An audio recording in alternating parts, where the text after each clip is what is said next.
Hari kelima Lebaran, saya memutuskan untuk kembali ke Padang, melewati rute Palembayan, melewati Matur. Di sini saya disuguhkan oleh tanjakan ekstrim. Kurang lebih perjalanan dari Palembayan ke Bukit Tinggi memakan waktu 2 jam, sejam setengah kurang lebih, teman-teman. Disuguhkan perjalanan pemandangan yang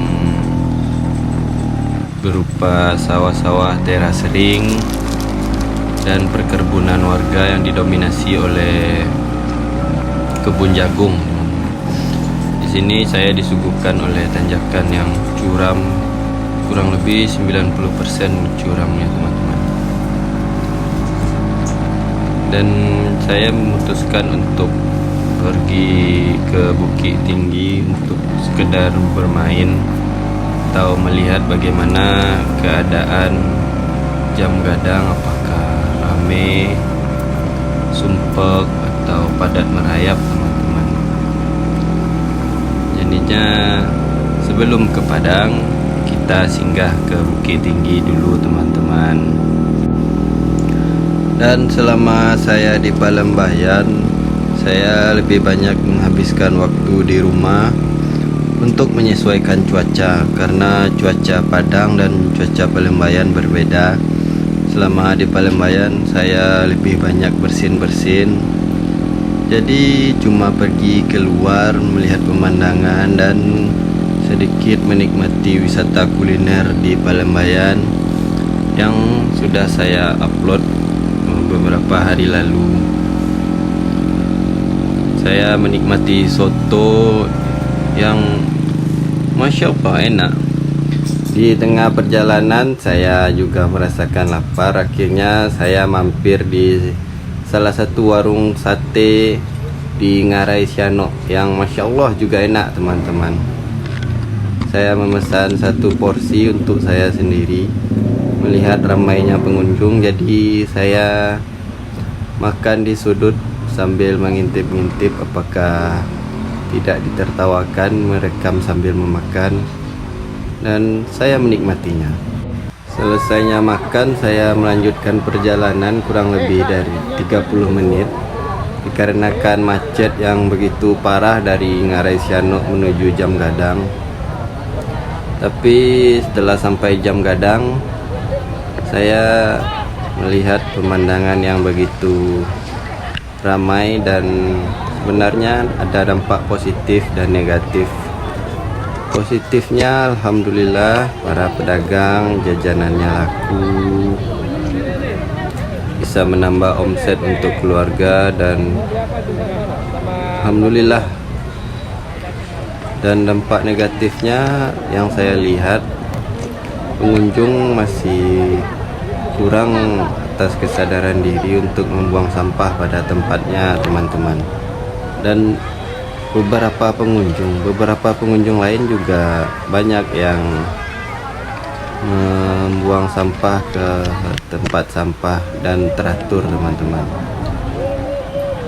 Saya melihat begitu banyak perantau Minang, dan cuma saya sendiri yang berjalan sendiri di sini. Mungkin beberapa tamu atau para wisatawan bersama keluarganya. Saya memutuskan pergi sendiri karena istri sedang hamil. Jadi langkah baiknya saya yang melihat bagaimana kerumunan Jam Gadang. Di sini saya mendengar banyak kali pengumuman kehilangan anggota keluarga, kemungkinan dikarenakan ramainya, mungkin salah pegang atau kurang pengawasan dari orang tua, jadinya hilang. Tapi bagusnya Jam Gadang, info kehilangan itu cepat diumumkan melalui mic-mic yang ada di sekitaran Jam Gadang. Jadi bagi keluarga yang merasa kehilangan bisa menyusul anggota keluarganya di posko Jam Gadang. Saya penasaran bagaimana melihat kerumunan para pemudik yang Masya Allah tahun ini melepas rindunya pulang ke kampung. Untuk menghilangkan rasa penasaran, saya akan coba pergi ke Pasar Ateh. Pasar Ateh ini memiliki banyak tingkat. Siapa tahu saya bisa pergi ke tingkat atasnya untuk melihat ramainya pengunjung jam gadang di Lebaran hari kelima ini, teman-teman. Jadi yang saya lihat kalau di sini di bawah atau di pusat kerumunan sangat padat merayap, dan alhamdulillah para perantau Minang sudah dibolehkan pulang ke kampungnya dan memiliki waktu libur panjang, jadi bisa melepas rindu bersama keluarga.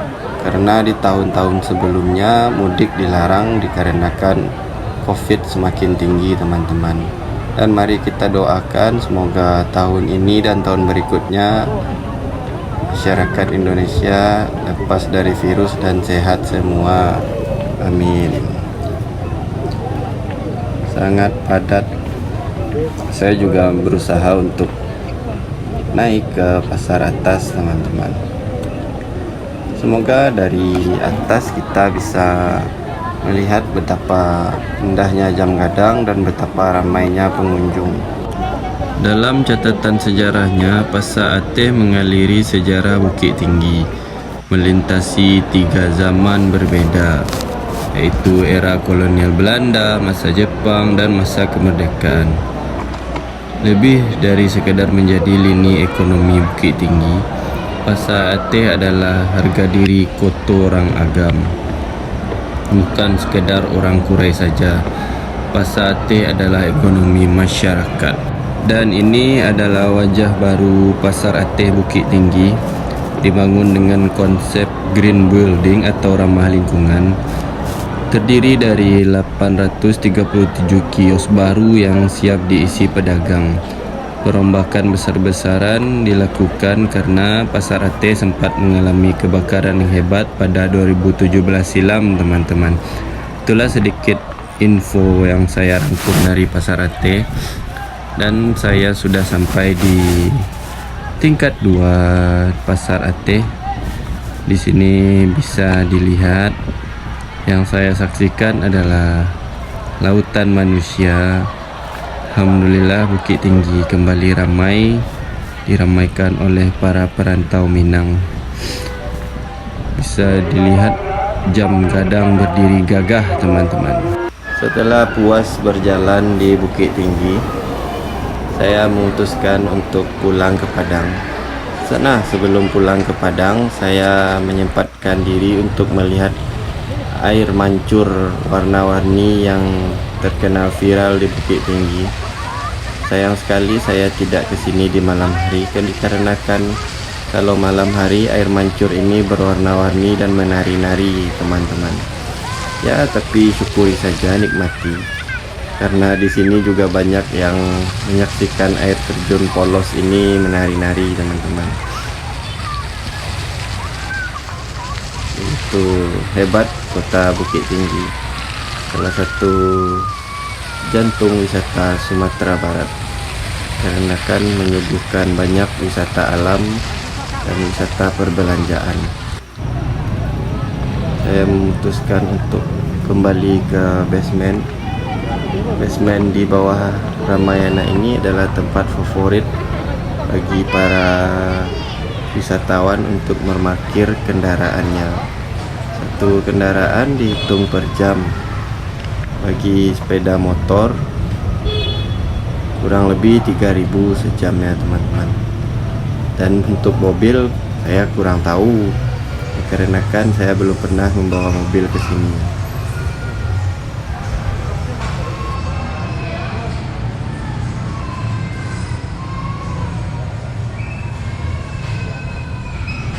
Saatnya ke tempat lain.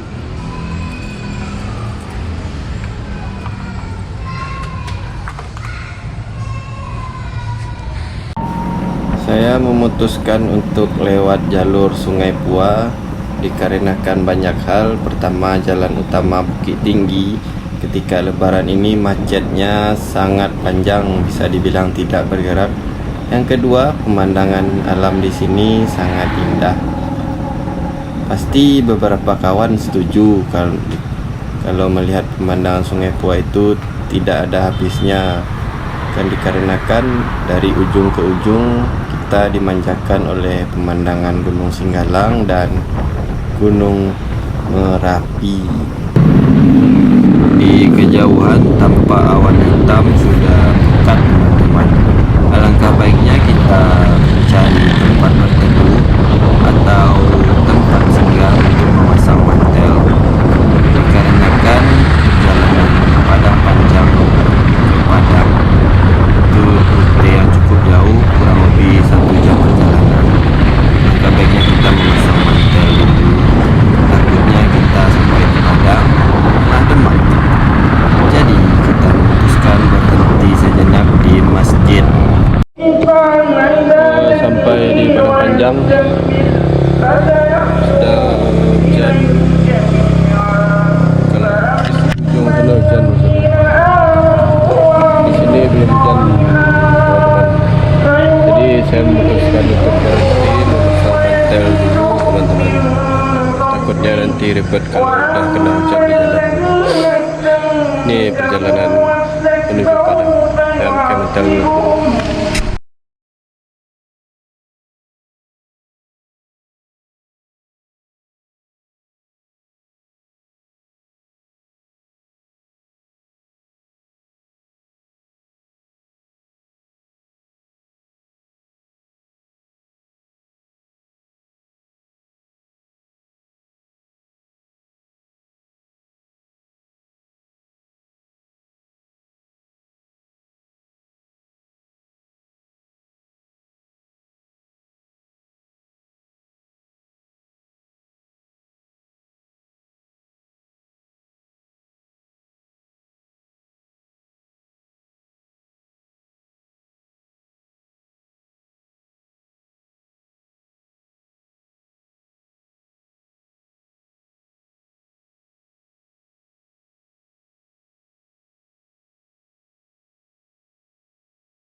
Tanam macet panjang, teman-teman. Kita istirahat dulu, udah capek kaki ya, rem dan tangan capek mengepas.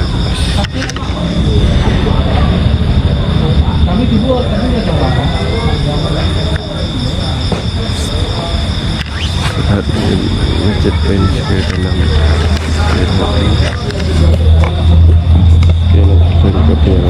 Jalanan yang sangat melelahkan, terutama ketika macetnya. Paha saya sampai pegal menekan rem, teman-teman, menginjak pedal rem. Akhirnya saya sampai di Padang. Perasaan campur aduk, bahagia disambut hujan di Padang. Sepertinya di Padang juga ramai pengunjung di Masjid Raya Sumbar. Masya Allah, landmark Kota Padang satu ini selalu ramai pengunjung. Kota Padang di malam kelima Lebaran hujan, teman-teman. Saya menikmatinya dikarenakan sudah memakai mantel dari Padang Panjang ke kota Padang.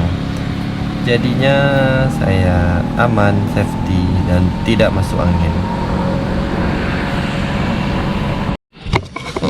Alhamdulillah saya sudah sampai di rumah. Perjalanan yang sungguh sangat capek ya, karena capek macet luar biasa. Saya itu dari Palembayan itu jam 10, nyampe Padang jam kurang lebih setengah 11. Nanti saya ceritakan di perjalanan mudik. Yang penting saya sudah sampai. Terima kasih sudah mengikuti perjalanan saya yang membosankan. Jangan lupa subscribe untuk membantu channel ini. Tinggalkan komentar yang membangun. Dan sampai jumpa di perjalanan selanjutnya. Assalamualaikum warahmatullahi wabarakatuh.